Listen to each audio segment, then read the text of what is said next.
येता आसा म्हणजे सत्य आज आमी कळून घेवका जाला. केवळ इतले भितर हे विशय राबतना आमगेले आमी जेवचे परबी भितरी मस्त इतले बदलावण घेवचे विशय बीचे आसाची ते आमी आजी काल पळयता आसाची. गेल्या वर्ष बी हे विशय सांगिल्ले आमी हेची कथा सांगून सांगिल्ले हे वर्ष बी सांगचे जाला कारण आत्ता आमी हांगा चातुर्मास करता आसाची आनी 2-3 दिवसां भितर गणपती परब आमगेल्या येद्राका आसा.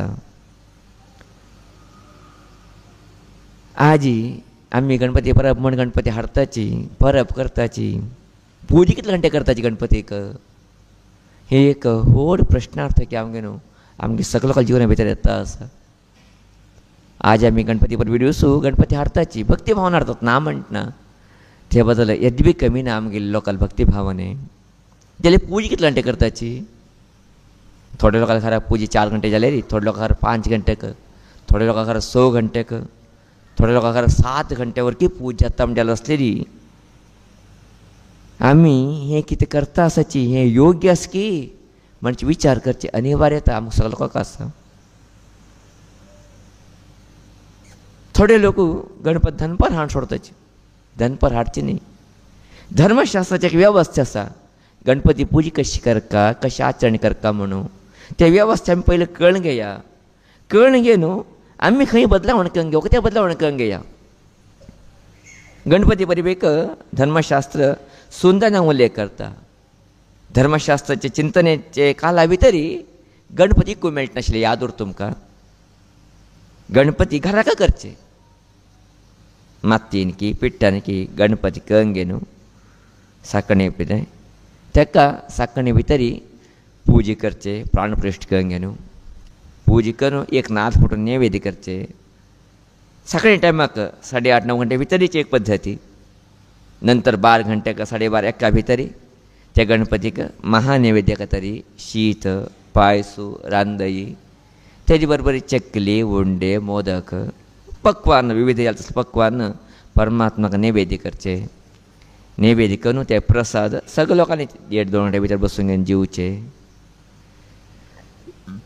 संध्या कालाक सूर्य अस्तचेंत पयले गणपतीक विसर्जने पूजा म्हणून सांगून विसर्जने पूजा करचे.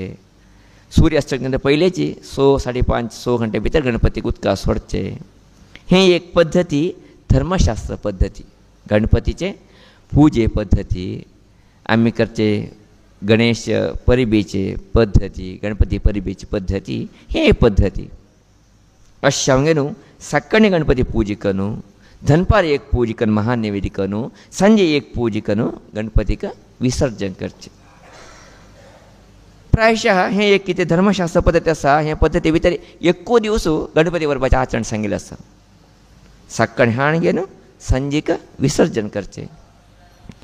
जाल्यार प्रायशः आमगेले भारतीय लोकल भावने व्हड मनस्थिती व्हड 1 दीस हाडले री गणपतीक मस्त बरे रितीन पूजा करूं जावत ना म्हणजे भावनेचेर आमगे लोक कडेन सुरवात केले. 1.5 दिवस गणपती 2 दिवस 3 दिवस 4 दिवस 5 दिवस 7 दिवस 9 दिवस 11 दिवस अशी पद्दत येता गेले. हे धर्मशास्त्र सांगिल्ले पद्दत न्ही आमी करून घेतिल्ली पद्दती चूक न्ही. कारण कितें गणपती येता सगळो लोकांक संतोश वातावरण दिता. ते संतोश वातावरण 1-2 दीस धरून घेया 4 दीस धरून घेया 5 दीस धरून घेया ते करया म्हणजे एक भावने दृश्टीचेर पळयचे गेल्यार योग्य आसा. ते बद्दल कांय प्रश्न ना. जाल्यार ते गणपती हाण घेवन आत्तां कितें करता आसा आमी ते पद्दत कितले पर्यंत योग्य हे एक चिंतनीय जाता तसले विशय जावन आसा आजकाल आमगेले. मागेले समाजात म्हालगड लोक केन्ना सहजान म्हणटा उरता येयलेची देवनी लोकांक एक शाप आसले तेणी मध्यान दरिद्री म्हूण सांगेन कितले खरें की कितले पालकी गुतना म्हाका जाल्यार म्हालगड लोकांक सांगिल्लें आयकता न्हय. मध्यान दरिद्र म्हळ्यार दनपार हिंका सुमा आहार खावचें उरतना हिणें जेवण घेवन रात्री काय आराम बरें करून आहार खावचे म्हूण तसले प्रसंग आशिल्ले पयलीं काला भितरी. जितले कठीण स्थिती भितर आमगेले म्हालगड लोक जीवन करता आशिल्लेचे. आज आमी खंयचे स्वर्ग जीवन करता आसाची असलें जीवन फाटल्यान 40 वर्सां फाटल्यान गेल्यार नाशिल्लें आमचे कडेन. असलें वैविध्य नाशिल्लें आमचे कडेन जिवना भितर असले वेवस्था बी नाशिल्ले आमचे कडेन. अशा न्हू तेन्ना कश्ट करचे सकाळी दनपार आशिल्ले कितके खावचे सांजेक कश्ट करून हाडाल निमित्त एक बरें खावचे अज्जन मध्यान दरिद्री म्हण प्रायशः हे जावचें कारण कितें म्हणजे चिंतन करता आसतना अनेक सत्य आमी कळून घेवची पडटा प्रायः आमी दनपारा भितरीची देवाक पूजा करून कितें महान नैवेद्य करची पद्दत आसा हे पद्दत सोडले खंयकीची आमकां अस्तव्यस्त येता गेले की म्हण दिसता आसा अशें जावंक न्हू प्रायः आज आमी गणपती बरोबर दिवस गणपती हारता कितके हय जाल्यार ताका नैवेद्य करचें केन्ना 4-5 घंटेक जेवणां घालताची महान नैवेद्य करताची कंगेन तेगेली पूजा करताची पूजा करून आमी जेवचेकूच रात्रीकच सकाळी ना जेवण ना आमगेलें तांणी पिल्याले माप मदीं कितें तरी खाल्ल्या खावंक सोडली रात्रीकच जेवण एक लेखान बरी बी आहाय एक लेखान वायट बी आहाय जाल्यार हें कितले पर्यंत योग्य हें कितले पर्यंत समूह म्हणचे पळोवन घेवची अनिवार्यता आमकां सगळो आसा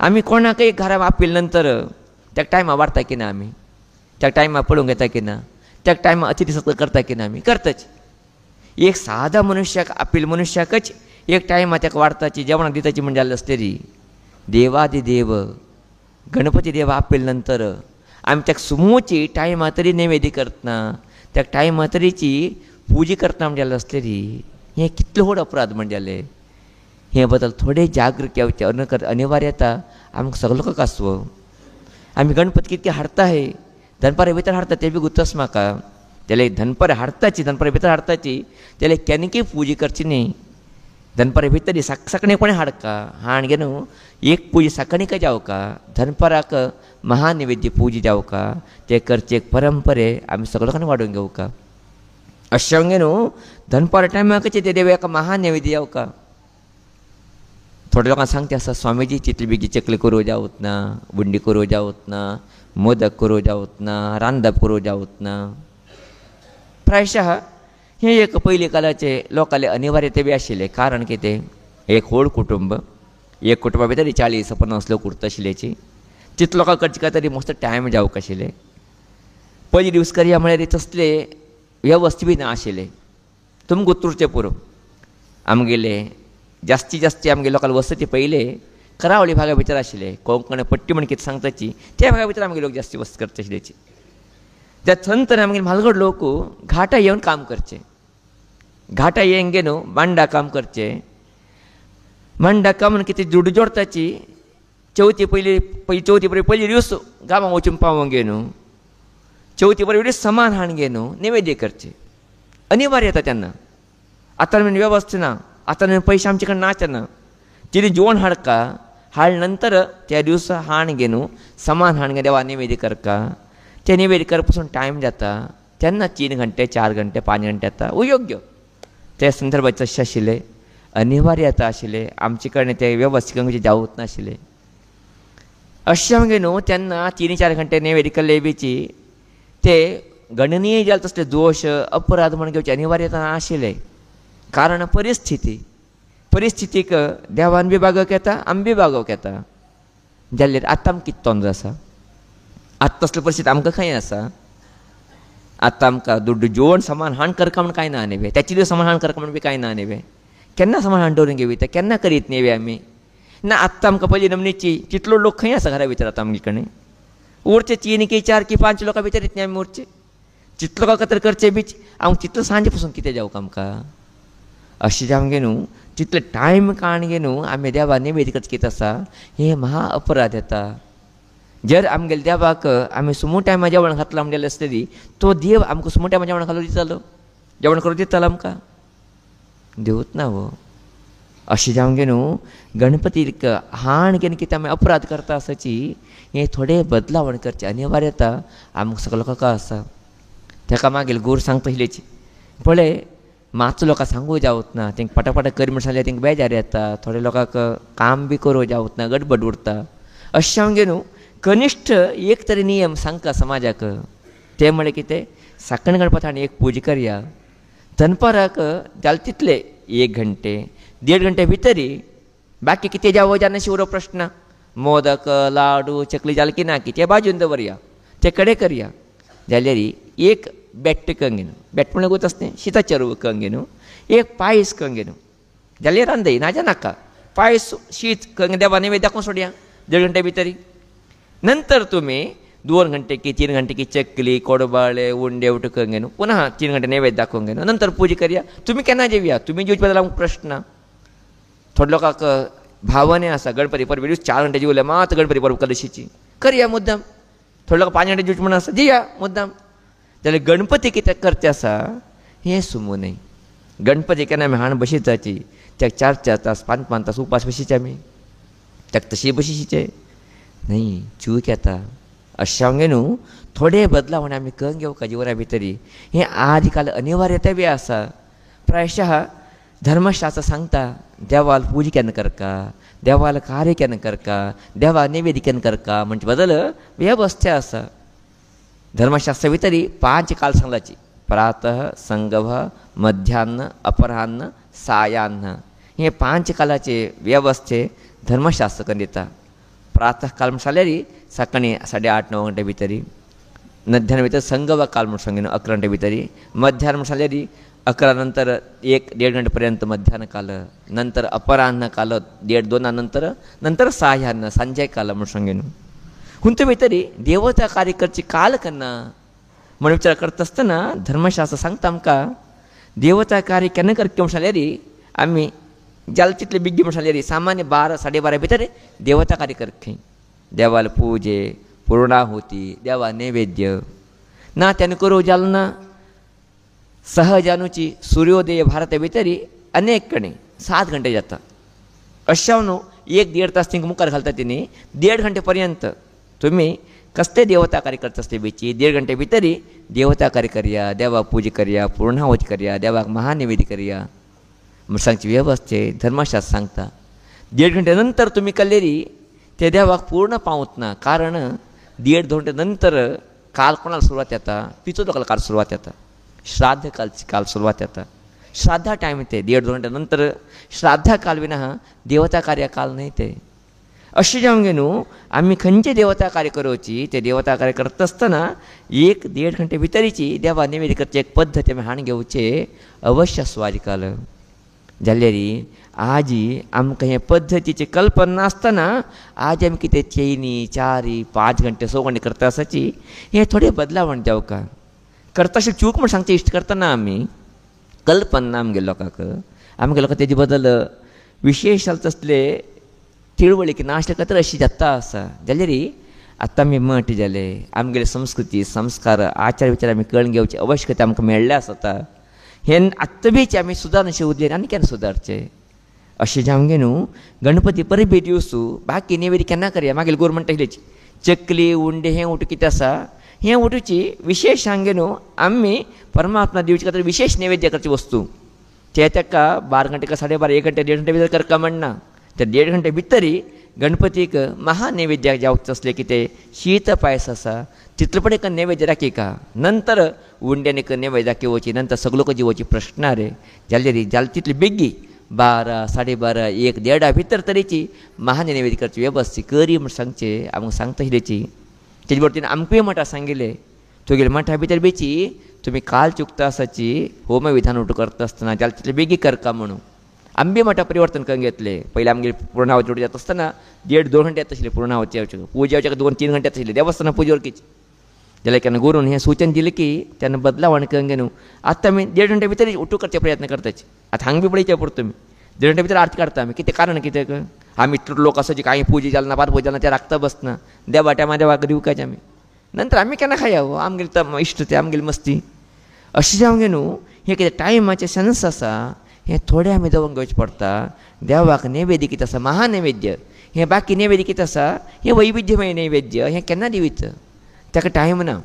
इल्लें महानैवेद्य कितें आसा चरू करून न्हू देवा नैवेद्य दाखयचें हें नैवेद्य दाखयचें अनिवार्यता आमकां सगळ्या लोकांक आसा. तन्निमित्त गणपतीला आशिर्वाद आमी घेवचे इतलेंच न्ही आमी एक संस्कृती संस्कार प्रकार चल्ले अशें जालें आमगेलें दैवज्ञत्व पुनः प्रकट येवचे एक अवकाश आमकां मेळ्ळे अशें जालें.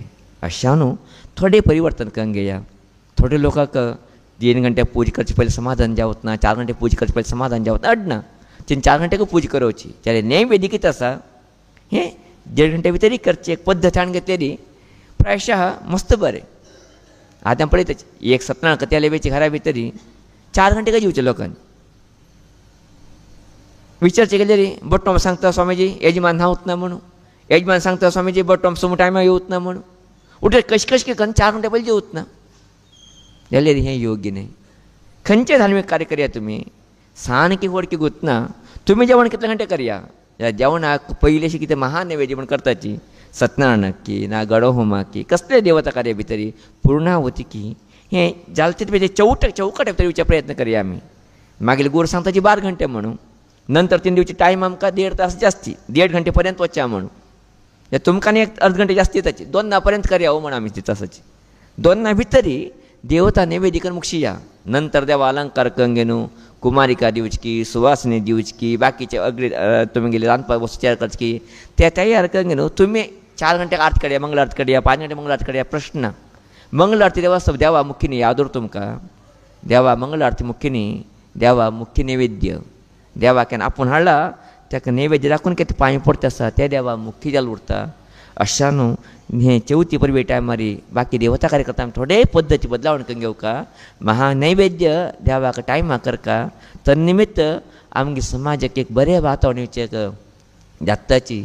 तुमी सगळे बाकी समाज ब्राह्मण समाज वचून पळयले कळ्ळें तुमकां थंय खंयचे व्हड कार्य करवची सस्टेंड यागोरकी करवची 12:30 भितर तेणी मुक्षी जाता कामाची मुखसूंक येना जेवणाक 1 घंटे जेवणाक बसता तेणी पुराची थिंक पोटा घेता म्हण न्ही ते अर्थ देवा कितें करका ते टायमा करका म्हणचे पद्दतीन गेले.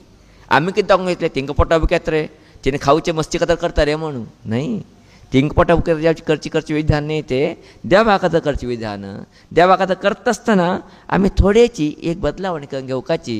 अशा न्हू गेले पटी मागीर समाज मस्त बदलावण करून घेतला म्हाका गुत आसा जाल्यार आमी आनी बदलावण करून घेवका कोण कोणाक गुतना की तिने थोडे प्रयत्न करून बदलावण करून घेवचे प्रयत्न करया. गणपती हाडचेक 10-11 घंटे वचनाकाची बेग्गी हाडया गणपतीक मध्यान टायमार गणपती हाडची न्ही गणपतीक साकणेपणे बेगी हाडलेली बेगी एक पूजा करूं येता भट्टुजा न्हू पूजा करता म्हणना तुमी भावनेन पूजा केली पुरो गणपतीक तुमी प्रितीन भावनेचेर पूजा करया पूजा करून ज्ञान नाद फुटूंक घे देवा नैवेद्य करूंक न्हू दनपराक 1-1.5 घंटे भितरी महानैवेद्याक नैवेद्य उठी जाल्लो आसतली प्रश्न ना उठून नैवेद्य करया ना नैवेद्य खंयचें जालें ना